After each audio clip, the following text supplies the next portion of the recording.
Hi guys, today review వచ్చేసి పెళ్ళికాని Prasad.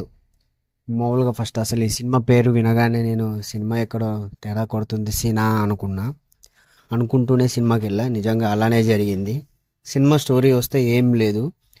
Heroine family వచ్చేసి ఫారెన్లో సెటిల్ అవ్వాలనుకుంటారు. దానికోసం ఒక ఫారెన్ సంబంధాన్ని వెతుకుతూ ఉంటారు. హీరో ఫారెన్లో సెటిల్ అవుతారు. అతనికి ఏజ్ ఎక్కువడం వల్ల పెళ్ళి అవ్వదు. ఈసారి ఎలాగైనా సరే పెళ్లి చేసుకోవాలని చెప్పి వస్తాడు. ఇక దాని తర్వాత ఏం జరిగింది అనేదే సినిమా స్టోరీ. సినిమా బాగుంటుంది బాగుంటుంది అనుకుంటూ చివరిదాకా చూసా. తర్వాత అనిపించింది నాకే బాగాలేదా, మీకు కూడా అలానే అనిపించిందో కామెంట్లో చెప్పండి ఫ్రెండ్. సీన్లు అయితే ఏం లేవు. సినిమా స్టోరీ కామెడీగా తీద్దాం అనుకోండి, సీన్ బై సీన్ కామెడీలు రాసుకున్నారు. అది మరి క్రింజీగాను చాలా డిస్టర్బెన్స్గా అనిపించింది ప్రతి సీను. మాత్రం పర్ఫార్మెన్స్ చాలా బాగుంది. కానీ అంత మంచి యాక్టర్స్ని పెట్టుకొని అలాంటి క్రింజీ కామెడీ తీయాలని ఎలా అనిపించిందో అర్థం అవ్వలేదు. చాలా రోజుల తర్వాత మన అన్న సప్తగిరి అన్న మంచి సినిమా తీసాడేమో అనుకొని చాలా ట్రై చేశా చూడడానికి. అబ్బో, చాలా అసలు నీరసం వచ్చింది సినిమా చూస్తుంటే.